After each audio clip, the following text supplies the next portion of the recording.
ಜನಪ್ರಿಯ ಮುಖ್ಯಮಂತ್ರಿಗಳಾದಂತಹ ಮಾನ್ಯ ಸಿದ್ದರಾಮಯ್ಯಜಿಯವರು ಆಗಮಿಸಬೇಕಾಗಿತ್ತು. ಅನಿವಾರ್ಯ ಕಾರಣದಿಂದ ಅವರು ಬರಲಿಕ್ಕೆ ಆಗಲಿಲ್ಲ. ಹೀಗಾಗಿ ಅವರ ಅನುಪಸ್ಥಿತಿಯಲ್ಲಿಯೂ ನಮ್ಮ ಇಲಾಖೆ ಅತ್ಯಂತ ಮಹತ್ವದಾದಂತಹ ಈ ಒಂದು ಅವರಿಗೆ ನಾನು ಸ್ವಾಗತವನ್ನು ಬಯಸ್ತಾ ಇದ್ದೇನೆ. ಹಾಗೆ ಮುಖ್ಯಮಂತ್ರಿಗಳಾದಂತಹ ಮಾನ್ಯ ಶ್ರೀ ಡಿ ಕೆ ಶಿವಕುಮಾರ್ ಅವರು ಬರಬೇಕಾಗಿತ್ತು. ಬರ್ತೀನಿ ಅಂತ ಹೇಳಿದ್ದಾರೆ. ಮತ್ತೀಗ ಬಂದ್ರೆ ಒಳ್ಳೇದಾಗುತ್ತೆ. ಇದ್ರೂ ಅವರಿಗೂ ನಾನು ನನ್ನ ಪರವಾಗಿ ತಮ್ಮೆಲ್ಲರ ಪರವಾಗಿ ಹಾರ್ದಿಕ ಸ್ವಾಗತವನ್ನು ಬಯಸ್ತಾ ಇದ್ದೇನೆ. ಈ ಕಾರ್ಯಕ್ರಮದ ಆಯೋಜಕರು ಜೀವ ವೈವಿಧ್ಯ ಮಂಡಳಿಯ ಅಧ್ಯಕ್ಷರಾದಂತಹ ಆತ್ಮೀಯರಾದ ಮಾನ್ಯ ಶ್ರೀ ವಡ್ನಾಳ್ ಜಗದೀಶ್ ರವರೇ, ನನ್ನ ಆತ್ಮೀಯ ಮಿತ್ರರು ಅವರು ಪಶ್ಚಿಮ ಘಟ್ಟದಿಂದ ಬಂದಿದ್ದಾರೆ. ಮಾನ್ಯ ರಾಜೇಗೌಡರು ನಮ್ಮ ಎಲ್ಲಾ ಕಾರ್ಯಕ್ರಮಗಳಿಗೆ ಯಾವಾಗಲೂ ಸಹಕಾರ ಮಾಡ್ತಾರೆ. ಎಲ್ಲಿವರೆಗೆ ಅಂದ್ರೆ ಆ ಸ್ವಂತ ಜಮೀನು ಏನಾದರೂ ಒಂದು ನಾವು ಅರಣ್ಯದವ್ರು ತಗೊಂಡಿದ್ದೀವಿ ಅಂದ್ರೆ ನನ್ನ ಜಮೀನು ತೆರವು ಮಾಡಿ ಅಂತ ಹೇಳ್ತಾರೆ. ಹೀಗಾಗಿ ನಮಗೆ ಬಹಳ ಸಹಕಾರ ಮಾಡುವಂತ ಪರಿಸರ ಪ್ರೇಮಿಗಳಾದ ಮಾನ್ಯ ರಾಜೇಗೌಡರವರೇ, ಇಲ್ಲಿ ನಮ್ಮ ಈ ಒಂದು ಜೀವ ವೈವಿಧ್ಯ ಮಂಡಳಿಯ ಸದಸ್ಯ ಕಾರ್ಯದರ್ಶಿಯವರು ಮಾನ್ಯ ಜಗತ್ರಾಮ್ ಅವರಿದ್ದಾರೆ, ಎಲ್ಲ ಹಿರಿಯ ಅಧಿಕಾರಿಗಳಿದ್ದಾರೆ, ತಬ್ರೇಜ್ ಅವರಿದ್ದಾರೆ, ನಮ್ಮ ನಿಗಮದ ಅಧ್ಯಕ್ಷರು ವೆಸ್ಟರ್ನ್ ಘಾಟ್ ಅಲ್ಲ ಅದಕ್ಕೆ ಬಹಳ ಯುವಕರಿದ್ದಾರೆ, ಒಳ್ಳೆ ರೀತಿಯಿಂದ ಕೆಲಸ ಮಾಡ್ತಾ ಇದ್ದಾರೆ. ನಮ್ಮ ಶ್ರೀನಿವಾಸರವರು ಮತ್ತೆ ಪ್ರಧಾನ ಅರಣ್ಯ ಸಂರಕ್ಷಣಾಧಿಕಾರಿ ವನ್ಯಜೀವಿ ಕುಮಾರ್ ಪುಷ್ಕರ್ ಅವರಿದ್ದಾರೆ. ನಮ್ಮ ಪ್ರಧಾನ ಕಾರ್ಯದರ್ಶಿಗಳಾದಂತಹ ಮಾನ್ಯ ಶ್ರೀ ಮನೋಜ್ ರವರಿದ್ದಾರೆ. ಇಲ್ಲಿ ಉಪಸ್ಥಿತರಿರುವಂತ ನೀವೆಲ್ಲ ಬೇರೆ ಬೇರೆ ಮೂಲೆಗಳಿಂದ ಬಂದಿದ್ದೀರಿ. ಎಲ್ಲ ನಮ್ಮ ಬೀದರಿಂದ ಸಹಿತ ಬಂದಿದ್ದಾರೆ, ಬೀದರಿಂದ ಚಾಮರಾಜನಗರವರೆಗೆ. ನೀವೆಲ್ಲ ಏನು ಜೀವ ವೈವಿಧ್ಯತೆಯ ಬಗ್ಗೆ ಅದನ್ನು ಸಂರಕ್ಷಣೆ ಮಾಡಬೇಕು, ಸಂವರ್ಧನೆ ಮಾಡಬೇಕು ಅನ್ನುವಂತ ಒಂದು ಕಳಕಳಿಯನ್ನು ಇಟ್ಕೊಂಡಿದ್ದೀರಿ. ನಮ್ಮತನ ಅನ್ನುವಂಥದ್ದು ಏನಿದೆ ನಮ್ಮ ಹಿಂದಿನಿಂದ ಪೂರ್ವಜರಿಂದ ಬಂದಂಥದ್ದು ಅದು ಮುಂದುವರಿಸಿಕೊಂಡು ಹೋಗ್ಬೇಕು ಅನ್ನುವಂತ ಒಂದು ರೀತಿಯಲ್ಲಿ ನಿಮ್ಗೆಲ್ಲ ಆಸಕ್ತಿ ಇದೆ.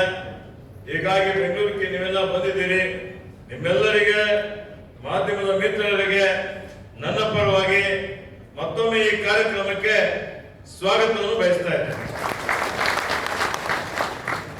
ಆತ್ಮೀಯ ಬಂಧುಗಳೇ, ತಮ್ಮೆಲ್ಲರಿಗೆ ತಿಳಿದಿರುವಂತೆ ಇಡೀ ಜಗತ್ತಿನ 8 ಜೀವ ವೈವಿಧ್ಯತೆಯ ಅದ್ಭುತ ತಾಣಗಳಲ್ಲಿ ನಮ್ಮ ಕರ್ನಾಟಕನೂ ಒಂದಾಗಿದೆ.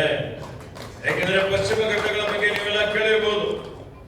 ಇವತ್ತು ನಿಜಕ್ಕೂ ಪ್ರಕೃತಿಯ ಏನೊಂದು ಮಾತೆ ಕೃಪೆಗೆ ಪಾತ್ರರಾಗಿದ್ದಂಥದ್ದು ಅಂತ ಹೇಳಿದ್ರೆ ನಮ್ಮ ದೇಶದಲ್ಲಿ ಕರ್ನಾಟಕ, ನಮ್ಮ ಗೋವಾ, ಗುಜರಾತ್, ಮಹಾರಾಷ್ಟ್ರ ಮತ್ತೆ ತಮಿಳುನಾಡು ಈ 5 ಜಿಲ್ಲೆಗಳನ್ನು ಸೇರಿಸಿಕೊಂಡು ಸುಮಾರು ಇವತ್ತು 1600 ಕಿಲೋಮೀಟರ್ ವ್ಯಾಪಿಸಿರುವ ಘಟ್ಟ ಪ್ರದೇಶನೇ ಪಶ್ಚಿಮ ಘಟ್ಟ. ನೋಡಿ, ಪಶ್ಚಿಮ ಘಟ್ಟ ಅತ್ಯಂತ ಜೀವ ವೈವಿಧ್ಯಮಯವಾದಂತ ಅತ್ಯಂತ ಶ್ರೀಮಂತವಾದಂತ ತಾಣ ಇದೆ. ಇಲ್ಲಿ ಅನೇಕ ಪ್ರಭೇದದ ಸಸ್ಯಗಳಿದ್ದಾವೆ, ಅನೇಕ ಪ್ರಭೇದದ ಕೀಟಗಳಿದ್ದಾವೆ, ಅನೇಕ ಪ್ರಭೇದದ ಪ್ರಾಣಿಗಳಿದ್ದಾವೆ. ಇಲ್ಲಿರುವಂತ ಇದು ಒಂದು ನೋಡಿ, ನಮ್ಮಲ್ಲಿ ಶೋಲಾ ಫಾರೆಸ್ಟ್ ಇದೆ. ಅಲ್ಲಿ ಆ ಶೋಲಾ ಫಾರೆಸ್ಟ್ ಅಂತ ಹೇಳಿದ್ರೆ ಮಳೆ ನೀರು ಇಂಗಿಕೊಂಡು ಸ್ಲೋ ಆಗಿ ಮಳೆ ನೀರು ಬಿಡುತ್ತದೆ. ಇವತ್ತು ಅದು ನಮ್ಮ ಎಲ್ಲ ಜೀವ ನದಿಗಳ ಮೂಲ ಅಂತ ಹೇಳ್ಬೋದು. ಈಗ ಕಾವೇರಿ, ತುಂಗಾ, ಭದ್ರಾ, ಇವತ್ತು ಅನೇಕ ನಮ್ಮ ನದಿಗಳಿದ್ದಾವೆ. ಇವೆಲ್ಲ ನದಿಗಳಿಗೆ ಮೂಲ ಅಂತ ಹೇಳಿದ್ರೆ ಪಶ್ಚಿಮ ಘಟ್ಟ ಅಂತ ಬಹಳ ಹೆಂಗನ್ನ ನಾವೆಲ್ಲ ಹೇಳ್ಬೋದು. ಇವತ್ತು ನಾವೆಲ್ಲರೂ ಅಪ್ರಸ್ತವಾಗಿದ್ದೇವೆ ಅಂತ ಹೇಳಿದ್ರೆ ಅತಿಶೋಕ್ತಿ ಆಗೋದಿಲ್ಲ. ಈ ಪಶ್ಚಿಮ ಘಟ್ಟಕ್ಕೆ ಇವತ್ತಿಡೀ ಮಳೆಯ ಮಾರುತಗಳನ್ನು ತಡೆದು ಇವತ್ತು ಮಳೆ ಬರುವಂತ ಒಂದು ಶಕ್ತಿ ಯಾರಿಗಾದ್ರೂ ಇದ್ರೆ ಅದು ಪಶ್ಚಿಮ ಘಟ್ಟಕ್ಕೆ ಇದೆ ಅನ್ನುವಂತ ಮಾತನ್ನು ಹೇಳಿಕೆ ಬಯಸ್ತಾರೆ. ಅದಕ್ಕೆ ಆತ್ಮೀಯ ಬಂಧುಗಳೇ, ಈ ಪಶ್ಚಿಮ ಘಟ್ಟವನ್ನು ಸಂರಕ್ಷಣೆ ಮಾಡುವಂಥದ್ದು, ಯಾಕೆಂದ್ರೆ ಬೆಳೆದಂತ ಎತ್ತರಕ್ಕೆ ಏನು ಮುಗಿಲೆತ್ತರಕ್ಕೆ ಬೆಳೆದಂತ ನಮ್ಮ ಮರಗಳನ್ನು ಅಲ್ಲಿ ಹೋಗಿದ್ರೆ ನಮ್ಗೆ ಕಾಣಿಸ್ತವೆ. ಬಹಳ ಅತ್ಯಂತ ಸುಂದರವಾದಂತ ಒಂದು ಪ್ರಕೃತಿ ಪ್ರಕೃತಿ. ಈಗಾಗಲೇ ಹೋಗಿದ್ರೆ ಗೊತ್ತಾಗುತ್ತೆ. ಅದನ್ನು ಸಂರಕ್ಷಣೆ ಮಾಡುವಂಥದ್ದು, ಸಮರ್ಥನೆ ಮಾಡುವಂಥದ್ದು. ಇಡೀ ಜಗತ್ತಿನ ಒಂದು 30% ಇವತ್ತು ಏನು ಸಸ್ಯ ಪ್ರಭೇದಗಳು ಎಲ್ಲಿದೆ ಅಂತ ಹೇಳಿದ್ರೆ ಅದು ಪಶ್ಚಿಮ ಘಟ್ಟದಲ್ಲಿದ್ದಾರೆ ಅಂತ ಹೇಳಿ ಬಹಳ ನಾವೆಲ್ಲ ಹೇಳ್ತೀವಿ.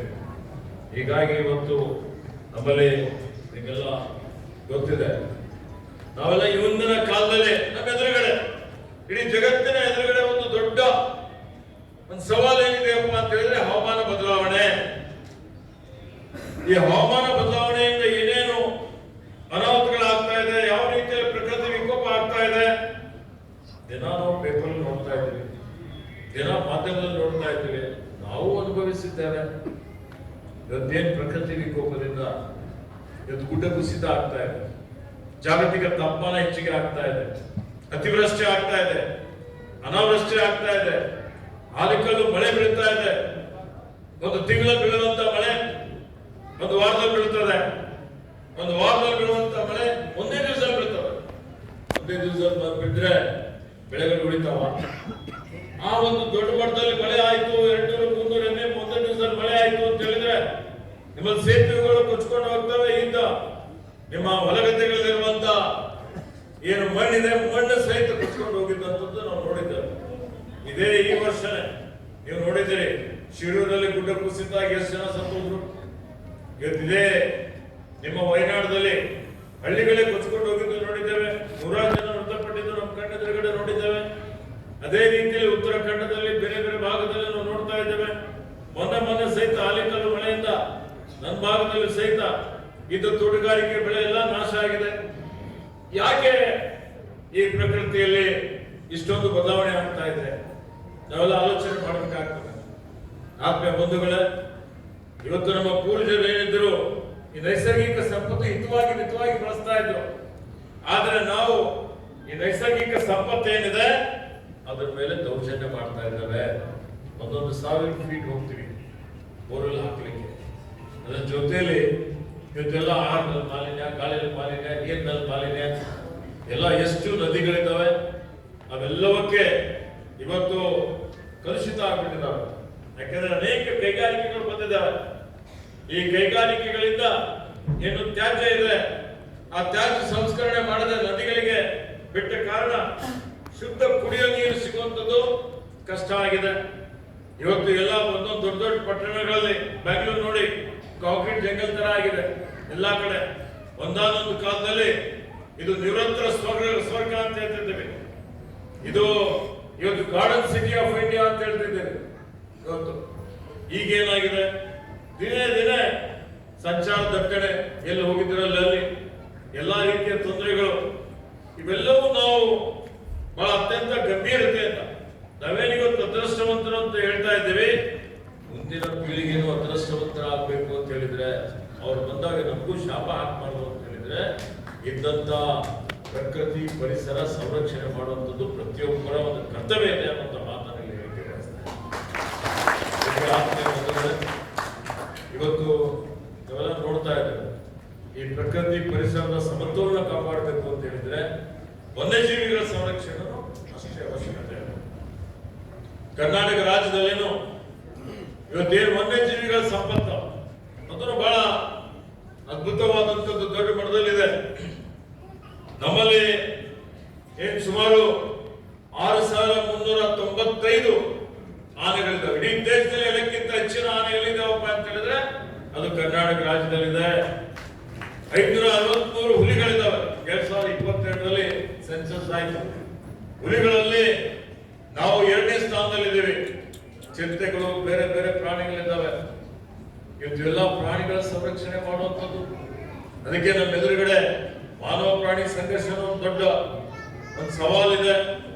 ಇವೆಲ್ಲ ಸವಾಲುಗಳನ್ನು ಎದುರಿಸುವಂತ ಒಂದು ರೀತಿಯಲ್ಲಿ ಇವತ್ತು ನಾವೆಲ್ಲರೂ ಏನು ಸಂಕಲ್ಪ ಮಾಡಬೇಕಾಗಿದೆ ಅಂದ್ರೆ, ಯಾಕೆ ಮಾನವ ಪ್ರಾಣಿ ಸಂಘರ್ಷ ಜಾಸ್ತಿ ಆಗ್ತಾ ಇದೆ? ಒಂದು ಕಡೆ ಹುಲಿಗಳ ಕಾರಿಡಾರ್ ಏನಿದೆ ಅದು ಫ್ರಾಗ್ಮೆಂಟ್ ಆಗಿದೆ, ವಿಭಜನೆ ಆಗಿದೆ. ಈ ಆನೆಗಳ ಕಾರಿಡಾರ್, ಹುಲಿಗಳ ಪಥ ಏನಿದೆ ಅದು ವಿಭಜನೆ ಆಗಿದೆ. ಅಲ್ಲಿ ನಾವೆಲ್ಲ ಅಭಿವೃದ್ಧಿ ಪರ ಕೆಲಸ ಕಾರ್ಯಗಳು ತೆಗೆದುಕೊಂಡಿದ್ದೇವೆ. ನ್ಯಾಷನಲ್ ಹೈವೇ ಮಾಡಿದ್ದೇವೆ. ಇವತ್ತು ಅನೇಕ ರೀತಿಯಲ್ಲಿ ಇವೆಲ್ಲ ಕಾರಣಗಳ ನೀರಾವರಿ ಯೋಜನೆಗಳು ಮಾಡಿದ್ದೇವೆ. ಹೀಗಾಗಿ ಅದನ್ನು ಮತ್ತೆ ಪುನಃ ಸರಿಪಡಿಸುವಂತ ಒಂದು ಕೆಲಸ ಮಾಡುವಂಥದ್ದು ಬಹಳ ಅವಶ್ಯಕತೆ. ಇವೆಲ್ಲವನ್ನು ಗಮನದಲ್ಲಿಟ್ಟುಕೊಂಡು ಈಗಾಗಲೇ ಅರಣ್ಯ ಇಲಾಖೆ ನಾನು ಸಚಿವನಾದ ಮೇಲೆ ಈ ಒಂದು 3 ವರ್ಷದ ಅವಧಿಯಲ್ಲಿ ನಮ್ಮ ಹಸಿರು ಹೊದಿಕೆ ಜಾಸ್ತಿ ಮಾಡಬೇಕು ಅನ್ನುವಂಥದ್ದು. ತಜ್ಞರ ಪ್ರಕಾರ ಭೂಭಾಗದ 33% ಹಸಿರು ಹೊದಿಕೆ ಇರಬೇಕು ಅಂತ ಹೇಳ್ತಾರೆ. ಎಷ್ಟಿದೆ? 21% ಇದೆ. ಅದರಲ್ಲಿ 1-2% ಒತ್ತುವರಿ ಆಗಿದೆ ಅಂತ ಹೇಳಿದ್ರೆ ಸುಮಾರು 19% ಹಸಿರು ಹೊದಿಕೆ ಇದೆ ಅಂತ ಹೇಳ್ಬೋದು. ಇನ್ನು ನಾವು ಹಸಿರು ಹೊದಿಕೆ ಅಂದ್ರೆ ಅರಣ್ಯ ಕ್ಷೇತ್ರ, ಅರಣ್ಯ ಏನು ಜಮೀನಿದೆ ಅದನ್ನಂತೂ ಹೆಚ್ಚಿಗೆ ಮಾಡಲಿಕ್ಕೆ ಆಗೋದಿಲ್ಲ, ಕಷ್ಟ ಸಾಧ್ಯ. ಅದು ಈಗಾಗಲೇ ಸರ್ಕಾರಿ ಜಮೀನುಗಳು ಹೀಗಿದ್ದಂಥದ್ದು ಹಸಿರು ಹೊದಿಕೆ ಜಾಸ್ತಿ ಮಾಡುವಂಥದ್ದು. ಸಾರ್ವಜನಿಕ ಸ್ಥಳಗಳಲ್ಲಿರ್ಬೋದು ಅಥವಾ ನಿಮ್ಮ ಮನೆ ಮುಂದೆ ಇರ್ಬೋದು, ಎಲ್ಲಾ ಕಡೆ ಸಸಿ ನೆಟ್ಟಿ ಇವತ್ತು ಮರಗಳು ಬೆಳೆಸಿ ಪಾಲನೆ ಪೋಷಣೆ ಮಾಡಿ ನಾವು ಹಸಿರು ಹೊದಿಕೆ ಜಾಸ್ತಿ ಮಾಡಿದೀವಿ ಅಂತ ಹೇಳಿದ್ರೆ ಇವತ್ತು ಅರಣ್ಯ ಸಂರಕ್ಷಣೆ ಮುಂದಿನ ಪೀಳಿಗೆಗೆ ಒಳ್ಳೆಯದಾಗ್ತದೆ ಅನ್ನುವಂಥ ಮಾತನ್ನು ಹೇಳಿಕೆ ಬಯಸ್ತಾ ಇದೆ. ಹೀಗಾಗಿ ನಮ್ಮ ಸರ್ಕಾರ ನಾನು ಬಂದ ಮೇಲೆ 3 ವರ್ಷದ ಅವಧಿಯಲ್ಲಿ 11 ಕೋಟಿ ಸಸಿಗಳನ್ನು ಕರ್ನಾಟಕ ರಾಜ್ಯದಲ್ಲಿ ನೆಟ್ಟಿದ್ದೇವೆ ಅಂತ ಹೇಳಿ ಹೀಗಾಗಿ ಇವತ್ತೇನು ಅರಣ್ಯ ಒತ್ತುವರಿಯಾಗಿದೆ, ಈ ಒತ್ತುವರಿಯಾದಂತ ಅರಣ್ಯ ಮರುವಶಪಡಿಸಿಕೊಳ್ಳಿಕ್ಕೆ ಸಾಕಷ್ಟು ಕ್ರಮ ತೆಗೆದುಕೊಂಡಿದ್ದೇವೆ. 3 ವರ್ಷದ ಅವಧಿಯಲ್ಲಿ ಸುಮಾರು 12,200 ಜಮೀನೇನಿದೆ